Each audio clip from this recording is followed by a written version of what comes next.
touch on something that Sarah Flounders mentioned, which is that today in the General Assembly, the representative of my country, Canada, is raising or has raised a resolution which is not about human rights. It's not about the people of Syria. It's a resolution meant to point fingers and to vilify the governments of Syria and Russia.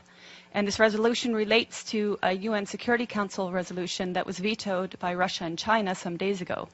That resolution pertained to another useless ceasefire in Syria, which would have no bearing on, bring no good to the people of Syria, and which follows a week of liberation of areas of Aleppo, which now amounts to about 95% of areas of Aleppo that have been occupied for years by terrorist factions.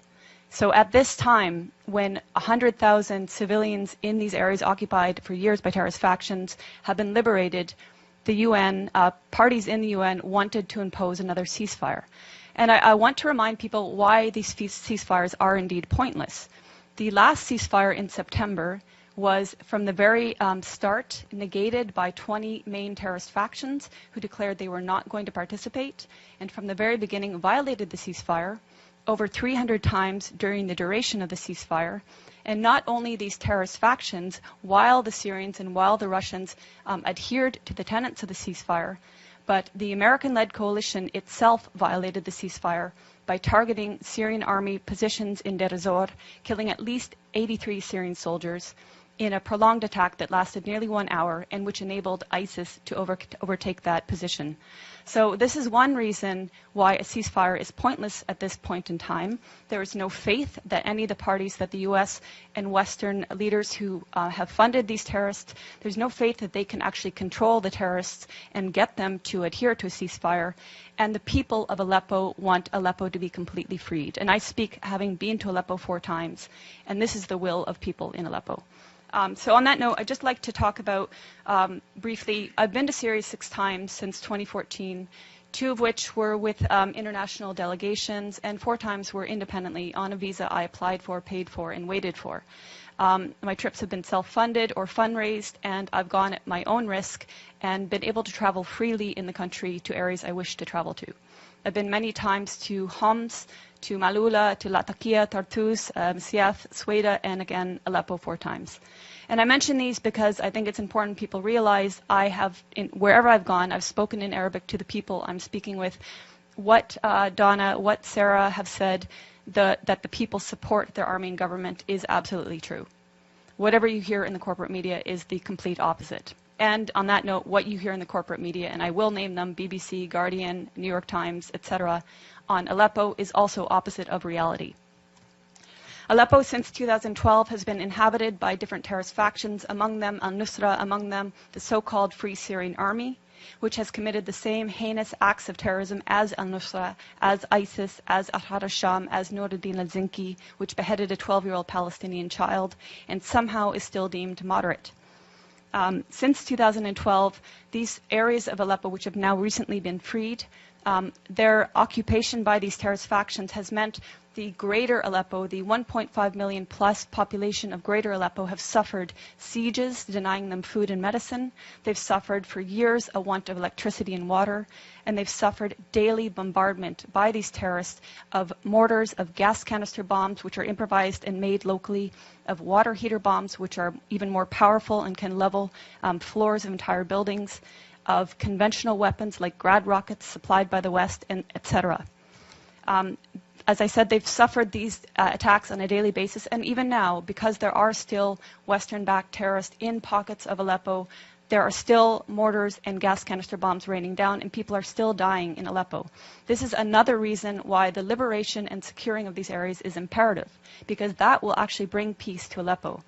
Now, my colleagues here mentioned the nature of unity in Syria and the fact that Syrians see themselves first as Syrian before any sect.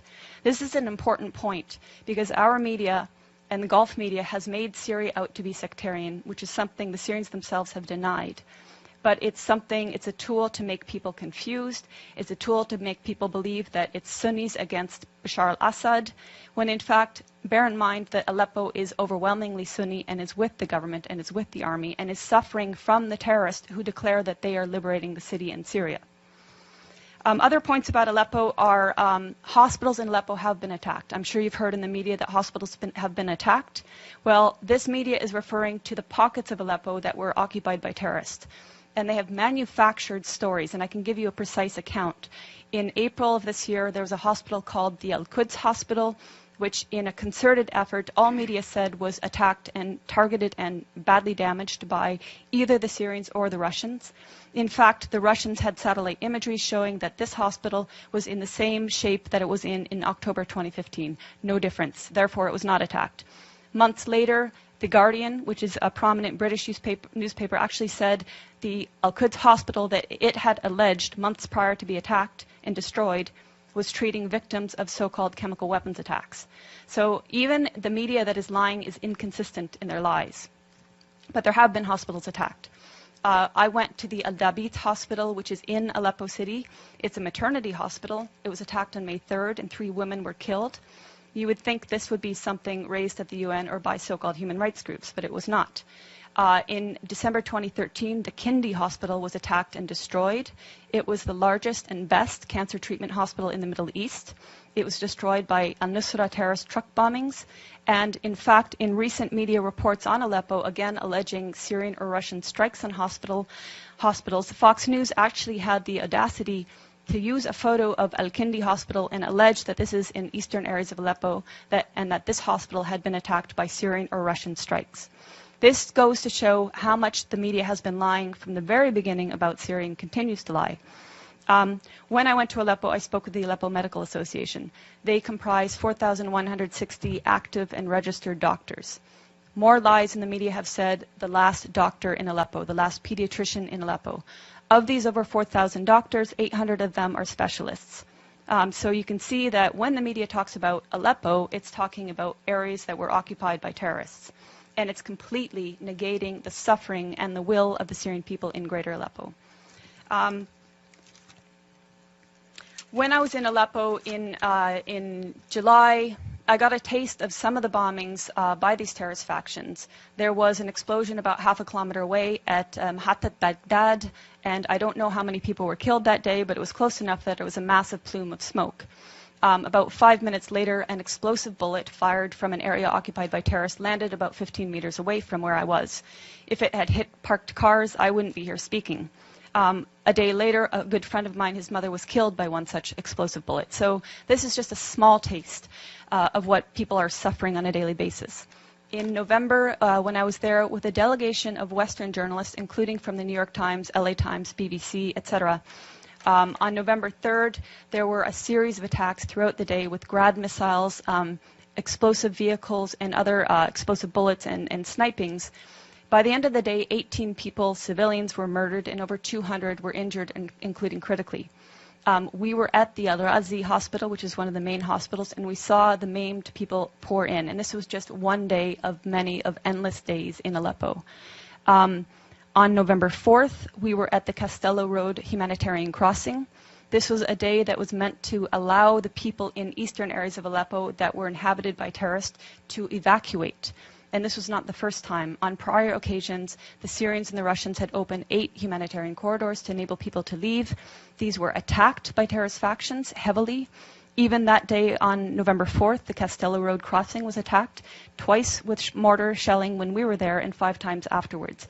Clearly, there has been political will and intent by the Syrian government and its Russian allies to enable civilians to leave, to minimize any sort of loss of human life.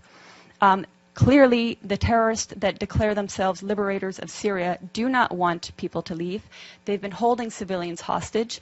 And if you're following reports that are not BBC and that are not New York Times, you will see countless testimonies of civilians, of the 100,000 civilians who've been liberated the last week, saying, thank God for the Syrian Arab army that liberated us, and the terrorists were hoarding food, they were preventing us from having food. This is all documented. Also documented are that areas in these areas occupied by terrorists, including a school, were housing chemicals used to make chemical weapons.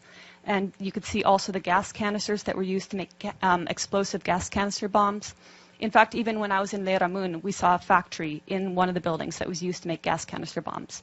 In Reupload, we also saw evidence of the so-called Free Syrian Army that some people say doesn't exist anymore. The 16th Brigades was active there. They had a cell underground, 3 stories below, that was perfectly intact in spite of aerial bombings above ground. And I make this point because people talk about the destruction in Aleppo as if the physical destruction matters. It's the people that the Syrian government and the Syrian people care about. And the destruction in areas occupied by terrorists occurs because the terrorists are bunkering below ground, come up above ground, fire their bombs on civilian populations, and go back below ground. So I just want to address a few other myths. Some of the myths that have been about Aleppo and Syria in general have been that the Syrian government and army are starving the population. Again, I refer to testimonies of people, even people I met with in November. I met with a family of displaced people from Al-Halak, which is north of Bustan al-Pasha, which was an area, both areas occupied by terrorists. At that time, when I met them on November 10th, he told me that they had fled along with about 40 others on about 20 days prior, and that they had tried twice prior to flee, but they were prevented violently so from doing so by the terrorists that inhabited those areas. This is the case. These are the testimonies coming out of Aleppo now. People saying, we tried to flee, they wouldn't let us, they shot at us. There are also videos showing people who did manage to flee coming under fire and the Syrian army actually protecting them, acting as human shields. So that's to say that what we've been hearing in the corporate media is not depicting an accurate image of what's happening in Aleppo. The corporate media is saying that the Syrian army is attacking people, and until today, the corporate media is maintaining this, even though the exact opposite is true. I would ask you to follow the voices of people in Syria who, like my colleagues here said, they want you to speak the truth. They're tired of lies. They're very well aware of the lies that our media is purporting and that our human rights groups are purporting. They want an end to the violence. They don't want this war to continue. They didn't ask for this war. But as my colleagues stressed, Syria is a sovereign nation. It has the right to fight against terrorism. And we know that 101 of 193 UN member states have sent terrorists to Syria to slaughter and destroy.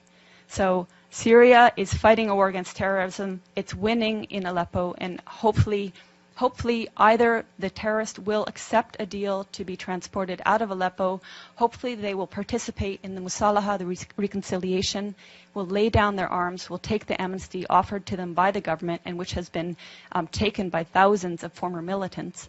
And hopefully, above all, the U.S. will stop supporting terrorism and stop funding terrorism. And hopefully this new bill will take fire, will be supported, and actually it will be impossible to fund and armed mercenaries from FSA, Ahrar al-Sham, Nuruddin al-Zinki, and all the colors in between, because they're all the same terrorists.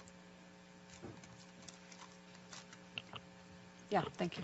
Thank you, Eva. Very informative. Thank you very much. Now we are open to questions, if there are questions. The gentleman in the back. Thank you very much. I'm Christopher Ronneberg with the Norwegian newspaper Aftenposten. A question for, or two questions for Ms. Bartlett here. As a journalist, I'm sure you can appreciate getting other impressions than empirical impressions from the ground. When you talk about the Syrian people and what the Syrian people want, how can you quantify that? Do you have any independent surveys where you can actually document that? And secondly, you talk about the corporate media, the Western media, the lies, and all of this. Could you explain what you think might be the agenda from us in the Western media, and why we should lie, why the international organizations on the ground should lie, why we shouldn't believe all these absolutely documentable facts that we see from the ground, these hospitals being bombed, these civilians who are talking about the atrocities that they have been experiencing. How can you justify calling all of us liars? Sure. Thank you. I mean, there are certainly honest journalists amongst the very compromised establishment media. Let's start with your second question. So, international organizations on the ground. Tell me which ones are on the ground in eastern Aleppo. Yeah, okay, I'll tell you, there are none. There are none. These organizations are relying on the Syrian Observatory for Human Rights, which is based in Coventry, UK, and which is one man. They're relying on compromised groups like the White Helmets, which let's talk about the White Helmets. The White Helmets were founded in 2013 by a British ex-military officer. They have been funded to the tune of $100 million by the US, UK, and Europe and other states. They purport to be rescuing civilians in eastern Aleppo and Idlib, yet no one in eastern Aleppo has heard of them. And I say no one, bearing in mind that now 95% of these areas of eastern Aleppo are liberated. The White Helmets purport to be neutral, yet they can be found carrying guns and standing on the dead bodies of Syrian soldiers. And their video footage actually contains children that have been recycled in different reports. So you can find a girl named Aya who turns up in a report in month, say, August, and she turns up in the next month in 2 different locations. So they are not credible. The SOHR is not credible. Unnamed activists are not credible. Once or twice, maybe, but every time, not credible. So your sources on the ground, you don't have them. As for your agenda, not your, but the agenda of some corporate media, it is the agenda of regime change.